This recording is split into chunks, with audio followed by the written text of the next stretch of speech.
All right, thanks for tuning in, guys. I got a great guest for the show today. His name is David. Want to give a shout out to everybody, David? Hi, everybody. I'm David. I'm a recovered addict. Just excited to be here with you, Matt. This is a new experience for me, and yeah, let's get into it. Awesome. Thank you for being here. Thank you for sharing what you're about to share with us. So for you guys, little quirky fact or fun fact about David. At the age of 3, David started playing violin. He was actually in an orchestra from the age of 3 to 12. Is that correct? Actually, I started violin when I was 3, picked up piano when I was 5, and then I dropped piano when I got to grade 4 because my sister was in orchestra, and I wanted to be like my sister. And so I stuck with it, and it gave me an opportunity to travel with orchestra in school. And yeah, it's just something that most people wouldn't expect from a guy like me. I never would have guessed it. So Yeah. that's actually pretty cool, though. That's Thanks. pretty cool. So you want to give a shout out to anybody before we get started here? I'd just like to give a shout out to, all the people I've met, all the people that, have been part of this wonderful journey that I'm on, including you. And my mom, my dad, my sister, my family members, extended family, my recovery house roommates, present, past, and future. It's and God. Any pets you want to throw in there too, or what? Pets. Currently, yes, there's my sister's cat Spark, which I'm going to see later tonight, and Charlie, the orange cat from our neighbor. Awesome. Well, there you go. There you have Yeah, thanks. it. So every episode, I like to start off with what's one thing you're grateful for and why. Something I'm grateful for today is being free from the despair, the darkness, the sadness that my life was, um, and being able to have a better life today. Awesome. Cheers to that one, eh? Yeah, such a change. I believe it. We're gonna get into that. Yeah. What was your family upbringing like? Well, I am the youngest of two kids. I have an older sister. My parents are both university educated. My dad worked for the provincial government in forestry. My mom was a piano teacher, a substitute teacher, among many other things. So we were pretty middle class, come from a divorced family. Um, Luckily, my parents were very civil towards each other when it came to me and my sister. And so, there wasn't a whole, or at least I didn't see a whole lot of fighting about, you know, going for visits and stuff. We were pretty lucky that growing up in Grand Prairie, my dad, when they separated, he had an apartment that was like 6 blocks away from my mom's house. And so, I'd go for visits there every second weekend. And then after a while, I got to actually live with him because things were changing. Um, but I was a fairly bright student in school. I wasn't super into sports because I was born with one leg shorter than the other. And that now I recognize as part of my sadness and my disconnection from people, and feeling different, right? Because from birth I was physically different, right? And growing up in Grand Prairie, I wasn't able to play hockey. That was a big deal. So, I found myself, more into computers and gaming, fantasy, you know, sort of using my imagination to go places that I couldn't go. And some of those skills, I'm rediscovering now and enjoying in a more healthy way. But yeah, that's a bit about me. I'm coming up on 40 years old. I got some gray in my beard. Me too. Me too. 40 in like 2 weeks. Yeah, yeah. End of July is fine. So, it's life continues. And I have to understand my physical limitations. I'm not a young buck anymore, and I can honor that by treating my body and mind and soul properly. Cool. At what age? So I'm gonna kind of get this going. At what age did you take your first drink or drug? I can't remember the exact age, but I can definitely remember sitting on my dad's knee back in the early 80s or mid 80s watching the Oilers play during the glory years, right? And having a sip of my dad's beer. Um, Obviously, that wasn't an issue at that time, for me. But when I really started to experiment, would have been probably around 10, 11, 12 is when I started to be curious and try different things to make me feel good. And it all started, you know, every now and then, someone might have a bottle or a beer, or I might be at a family gathering. And I remember one family reunion, had my uncle Bill, you know, favorite uncle, one Of of my course, eh? one of my favorite uncles, and he gave me a beer, and I, w- I was probably a big whopping 120 pounds soaking wet, right? And throw back a beer, and I'm starting to feel tipsy and act silly and stuff. And I can remember my dad coming up to me and asking, "Did you have beer?"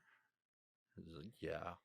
And just the shame that washed over me, like I'm surrounded by my relatives, my family, my cousins, you know, and all I wanted to do was crawl into a ball and disappear because I had brought this shame upon me.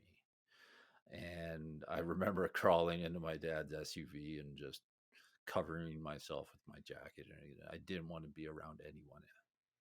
And I mean, that was just one example, right? Mhm.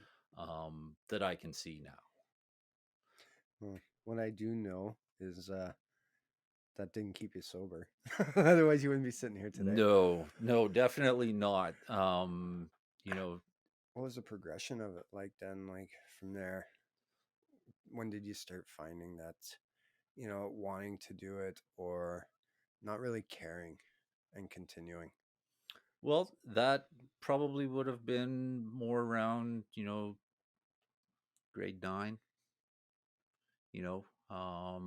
I was looking for a group to hang around with, a place where I fit in, because I didn't fit in with the jocks and I didn't fit in with the cowboys.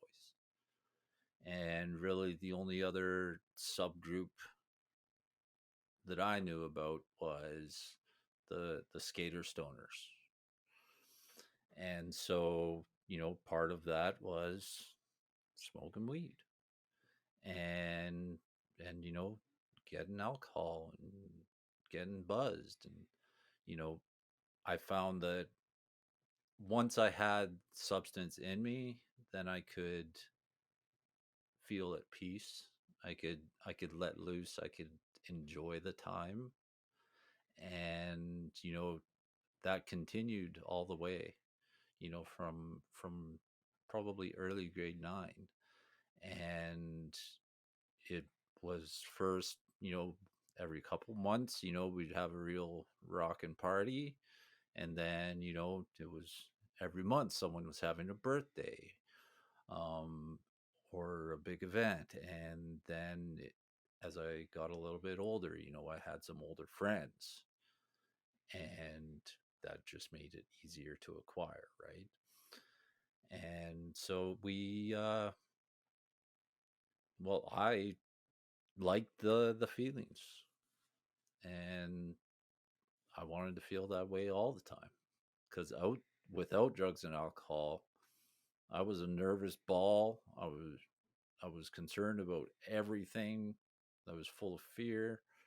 Um, and drugs and alcohol helped relieve that for a time. What age did you, how old were you when you got introduced to the hard drugs? Hard drugs, I was 18 and a half. So pretty much done school and then, Yeah. Yeah. I graduated high school, and I wanted to go back for some Math 31 course and Physics 30 course, I believe, and sort of set me up for university. And I was too hard into partying. Like, I had enough of school. I found something else. I'm working. I'm able to support some of my habit, and I've got some people that are like-minded. And I dropped out after two weeks. I was like, I'm not doing school anymore. I'm just gonna work and party. And so I ended up moving to Edmonton, and I was introduced to a brother of a friend. And I remember the first hit of crack, and I was how like, wow. how old were you? I was like right 18 and a Okay. half, almost 19. Oh, well, So alcohol wasn't an issue to get at that point. And weed was fairly contiguous in the social groups, the people that I did know. But I was introduced to crack, and I was like, wow, this is going to be a game changer. And it was. It I was. believe it. I believe it. Yeah, It made it it made everything else pale in comparison. I can relate. My drug of choice was speed, right? But yeah, like once I had it, like that was it. Game over, right? Once I knew what the high was. Yeah, well, and that's something I've also have to learn, is understanding what the actual chemical reaction in my brain is. That rush of dopamine is crazy, True story. but it lessens over time, Yeah. and that was my experience. I needed to do more and more to satisfy. What were some of the bottoms on your like? How old were you when you first got introduced to recovery? I first got introduced to recovery. It would have been about 2001. So you would have been 20, no, yeah, 20, Yeah, it 20ish. would have been about a year and a half after I started using hard drugs, because I'd been fired. Um, I was getting evicted. I had no money. I had no food. I had no friends. Living in a little shitty basement apartment right off 118th Ave, and my whole world looked like nothing that I had ever wanted. Makes sense. And I became suicidal. That was my first bottom. Um, Luckily, I reached out to my sister that night after injuring myself, and she came and got me, and that started a change. Um, I had to move to Calgary and move in with my mom.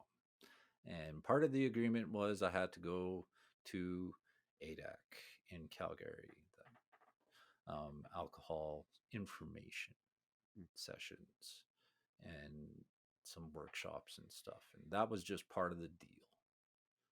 And I was like, okay. So that's when I first got introduced to treatment, very light-handed treatment. Definitely not my last time being reintroduced, but that was my first sort of teaser that there's help. Planted the seed, anyways, right? Yeah, Like for in hindsight. yeah. Cool. What was the progression like? Like, did you? Well, let me ask you this one, a quick one on this one. Did you try cleaning up after? Like, did you try staying sober, or were you? No, no, Fair to- no. but it doesn't. Yeah, that's why I asked. That's why I thought I'd ask because yeah, like at that Yeah, age, like it could go either way, right? you know, yeah, I didn't know that I had a real problem, right? I just thought I had taken it to an extreme, and I could, come back from this bottom, and I still had lots of time.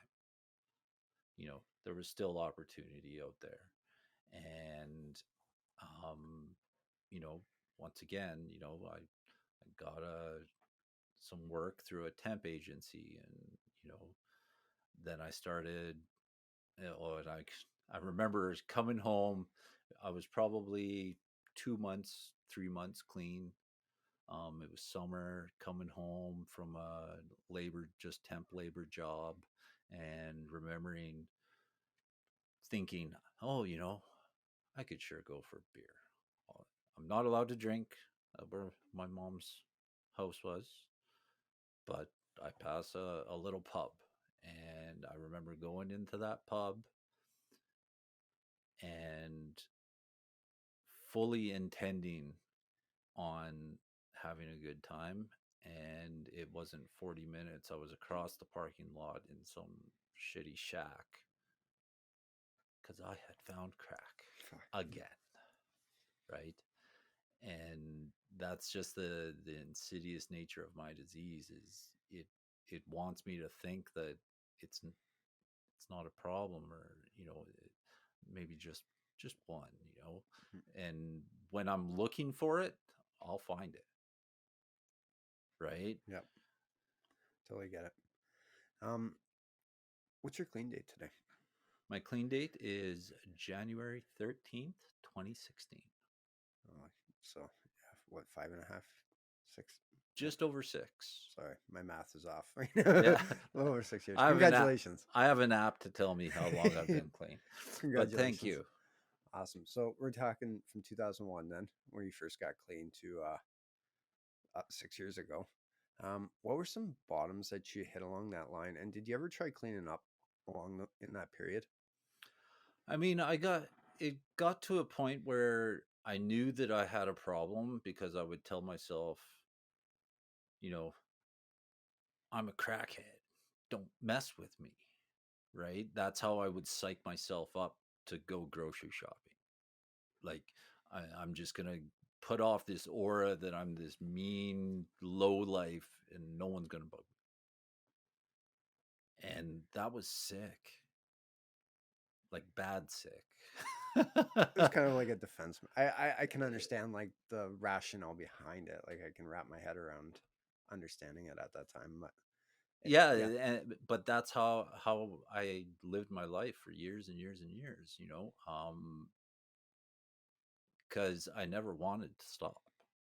For once I had you know gotten a full-time job, and I was successful at my job.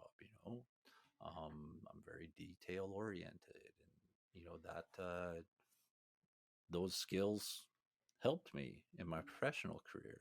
And then my sick thinking goes to, oh, well, how can I make money with drugs? And how can I sell drugs to my boss? And then now I've got leverage, right? And, you know, my whole existence became about perpetuating that. You know, if I can make more money, then I can buy more drugs, then I can use more drugs, and then the whole thing has to start over again. And, I tried, um, cutting off myself from bad influences, people that, you know, use drugs. Like, man, I think they have a problem, but I couldn't recognize and admit to myself that I had a problem. And, I had gotten to a point in my career where there was no way for me to move forward unless I took a manager's position here in Edmonton.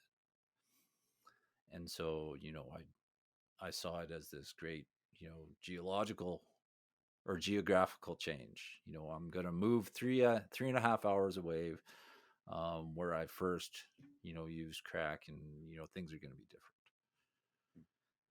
And my focus just swayed from crack because I didn't have a dealer's number, but I sure as hell knew where the liquor store was, and I just doubled down on liquor. And so, um, I actually got caught at work drunk by one of my customers, that phoned, my head office. That's shitty. And I can remember that day getting that phone call from my supervisor as a branch manager, um, saying, David, you need to go home, and you need to take a cab to go down to ADAC because you need some help, and we want to help you. And I've been fortunate multiple times with employers that have helped me, and I'm grateful for that today, for them to even give me the opportunity to try and recover, because they must have seen something good in me, Mm-hmm. right? And so, the first time I went to treatment, it was to save my job.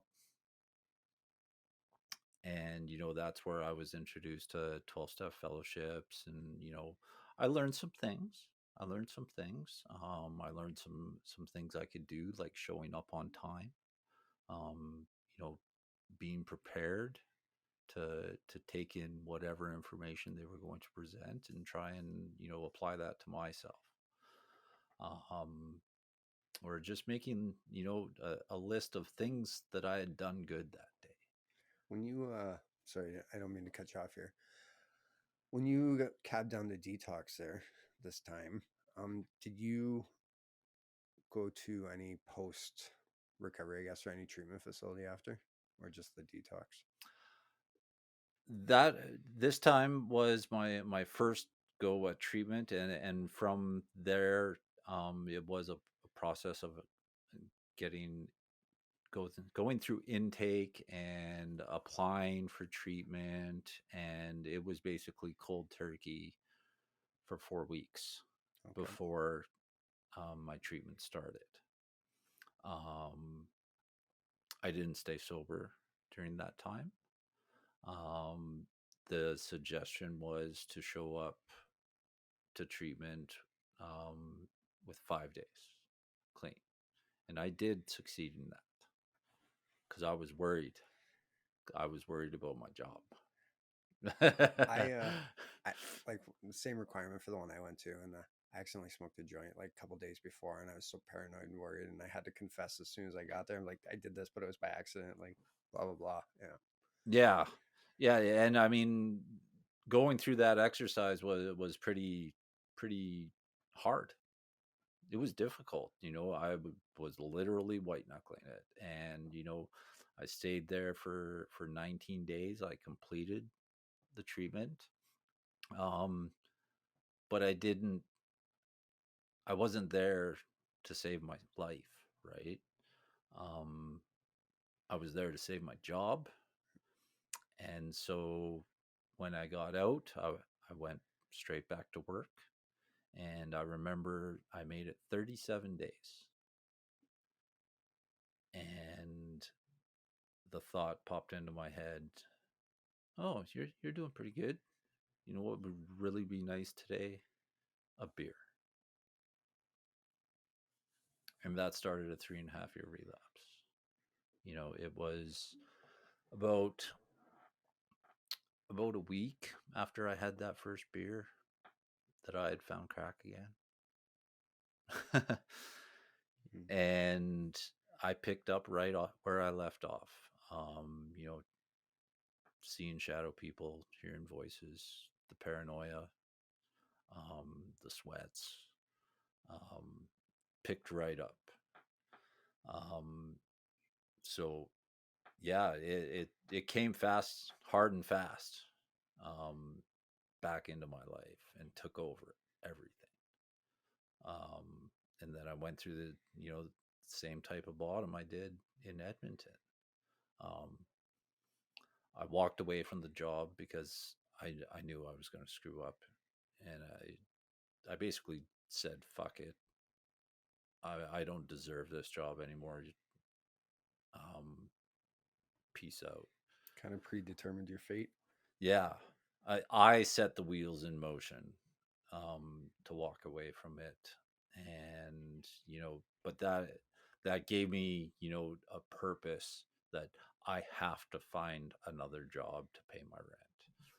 And I got another job, and using all the meanwhile. And um when I come down, I get really depressed and suicidal, as my story has shown. And in my last 6 months of using, I ended up in the emergency room 5 times, for wanting to end my life. And I'll sort of parallel back to what I said at the beginning about being free.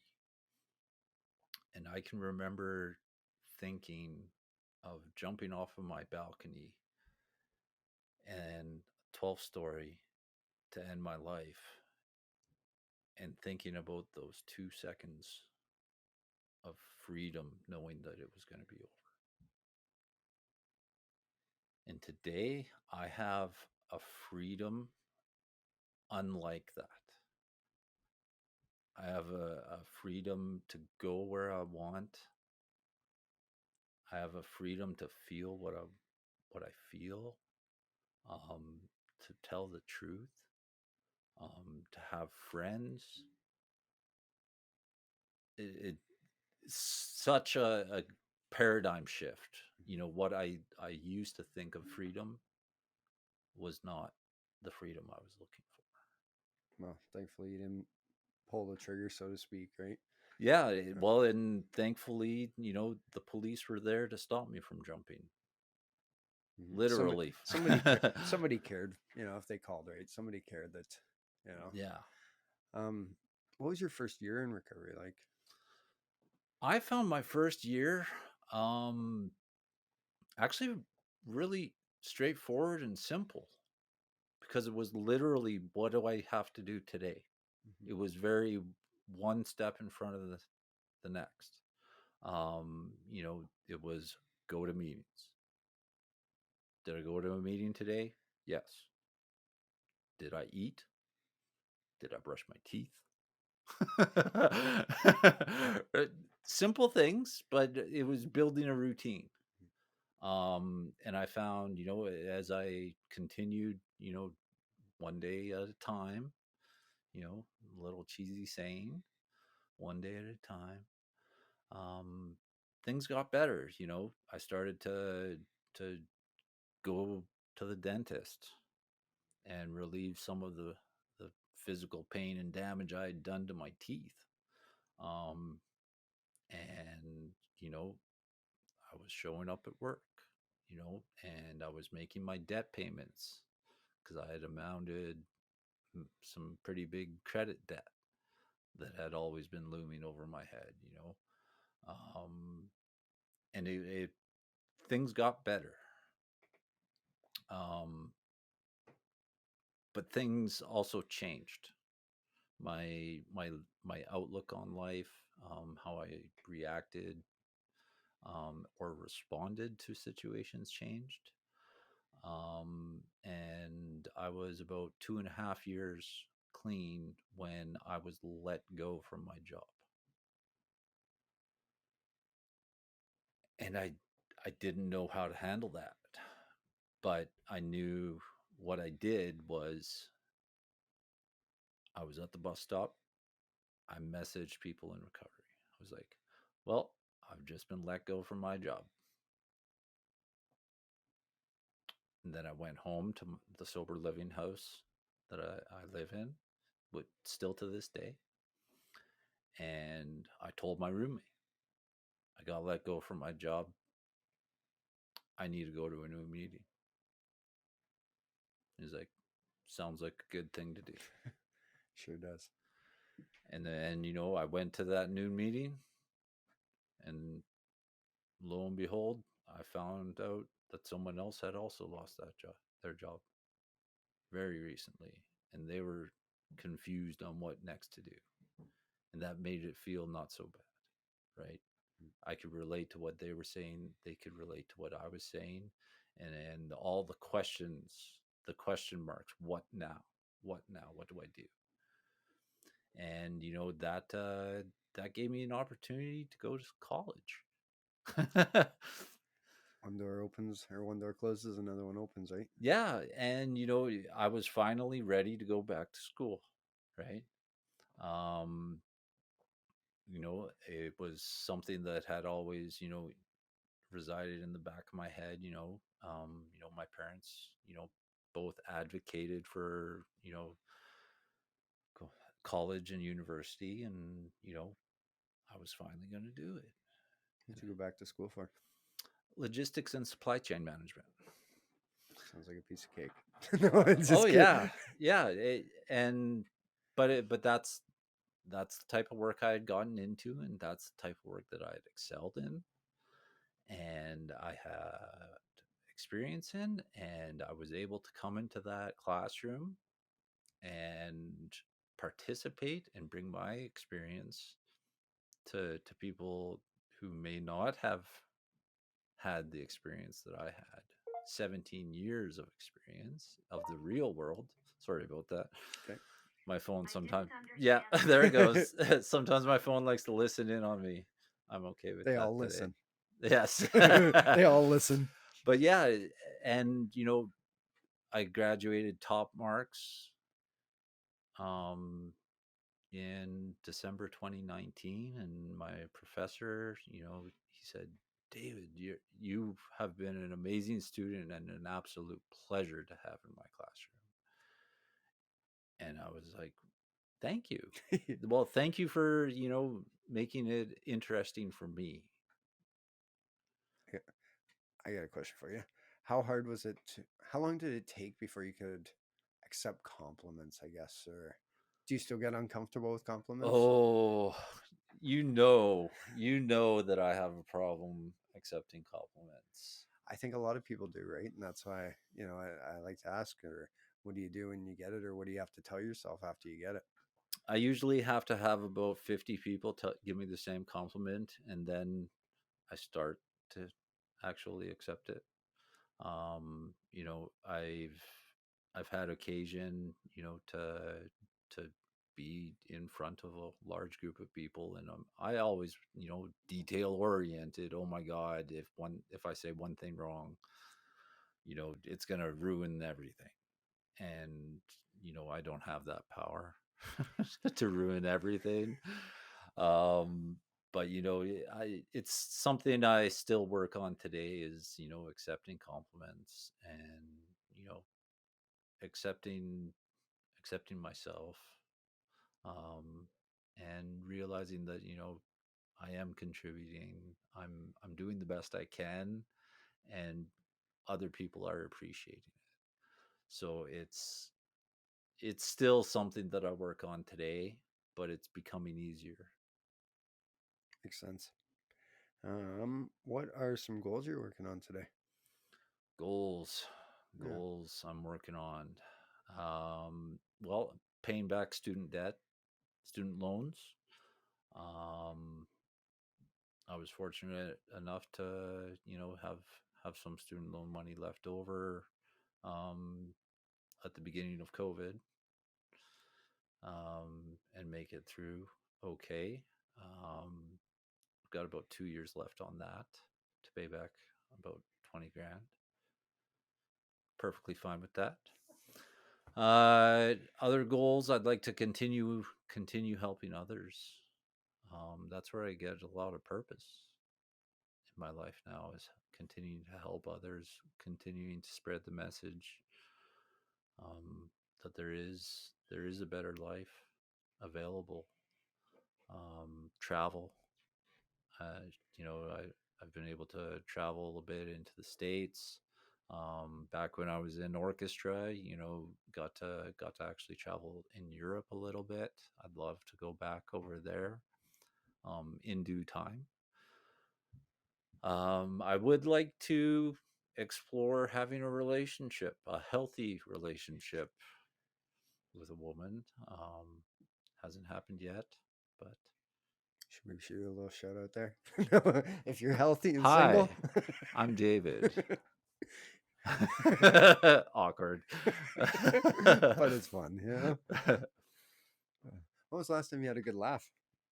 Good laugh about 3 seconds ago. Perfect. Yeah, that just made me think of that one, right? So, I like to laugh every day, um, and not in a mean way.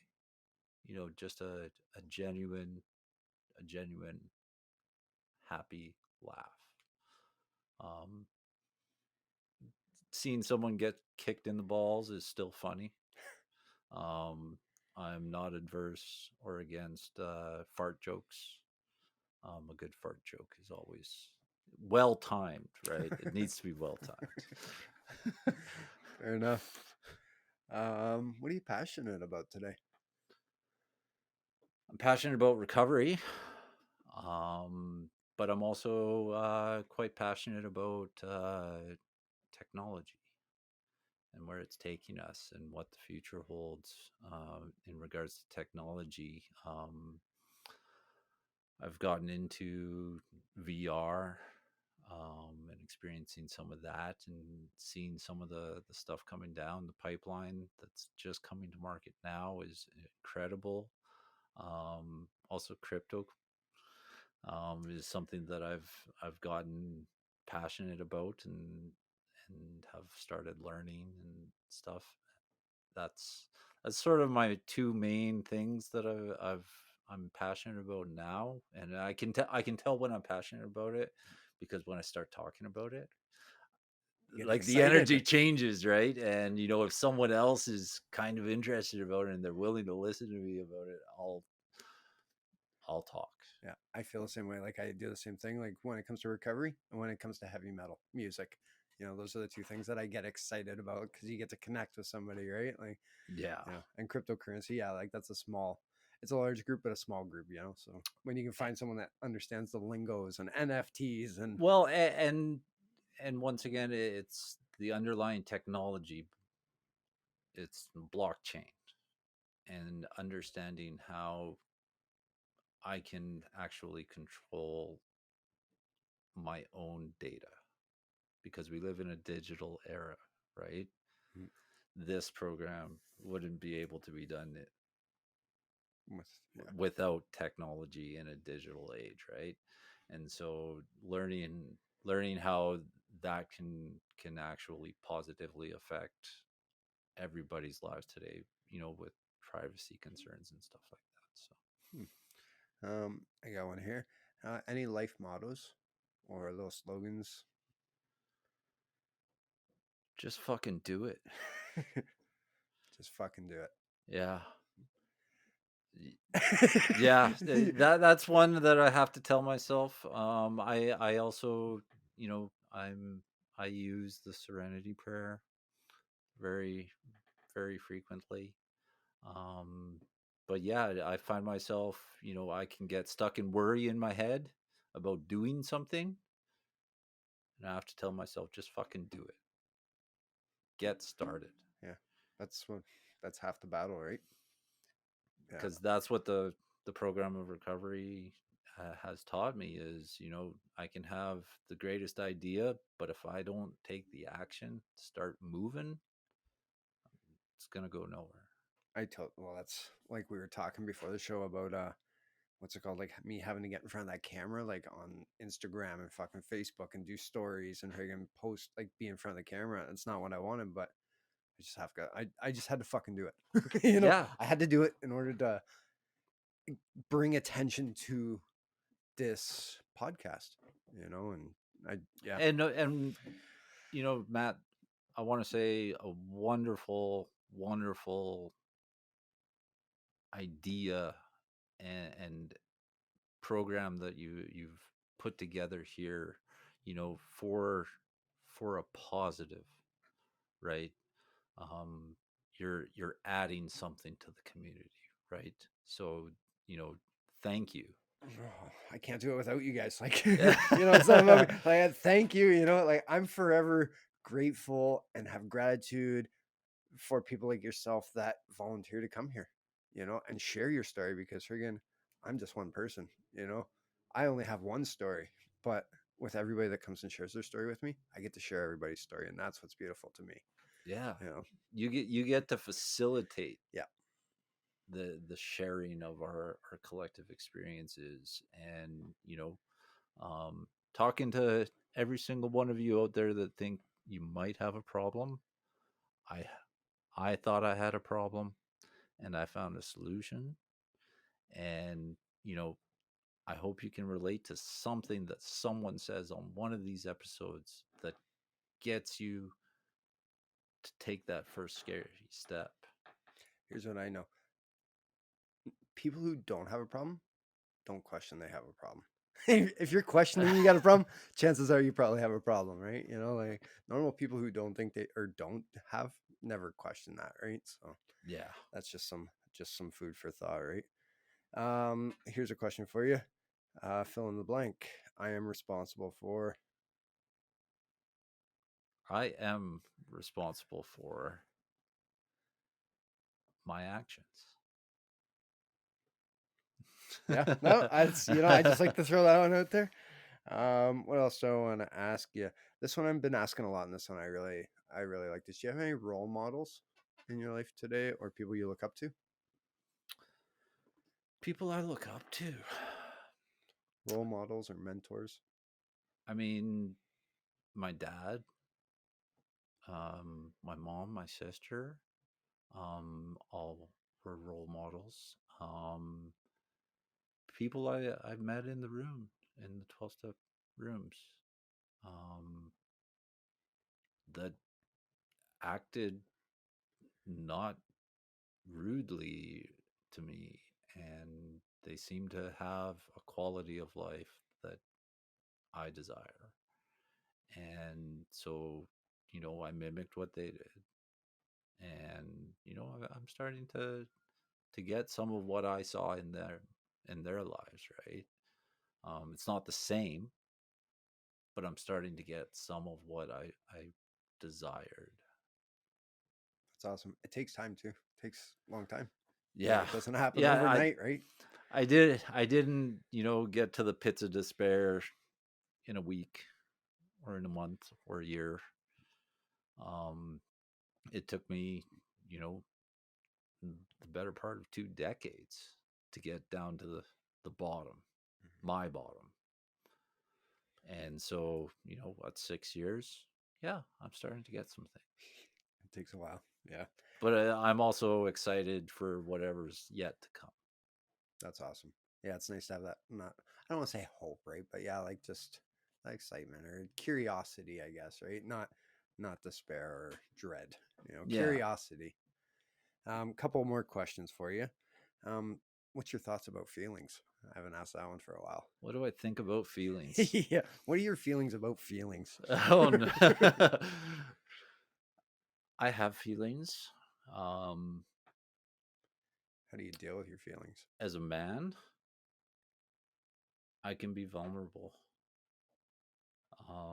I can hear a touching story or see an injustice in the world, and feel sad and let tears roll.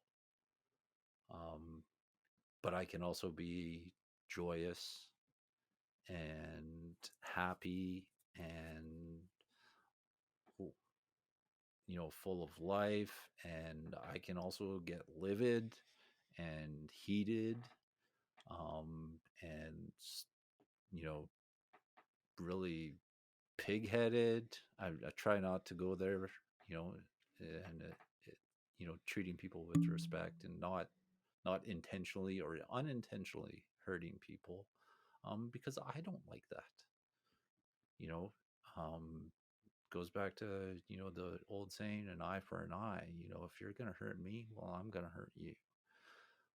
I don't like to live like that. That doesn't sit right with me in my gut, right? And sometimes, if I get a gut feeling, I've started to trust it. And it's done me well so far. But feelings, I get to experience them today. I don't have to numb them away.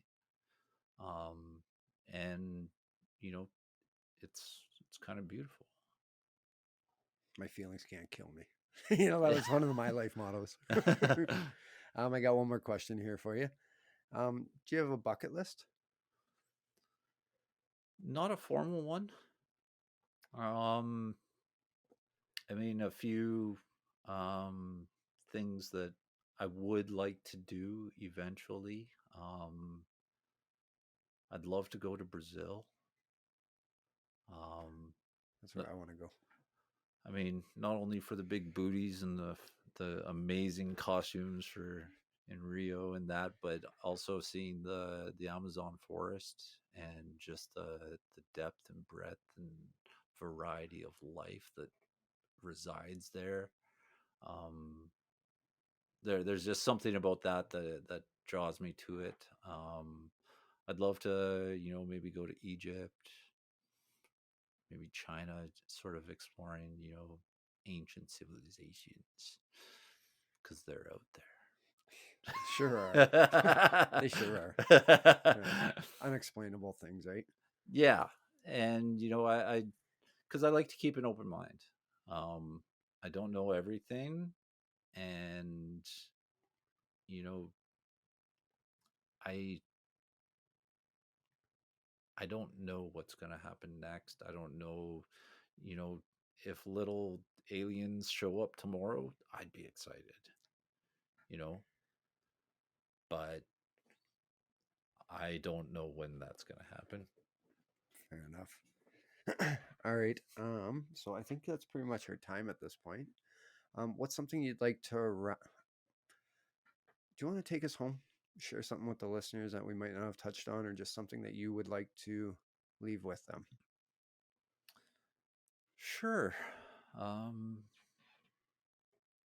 Life gets good in recovery.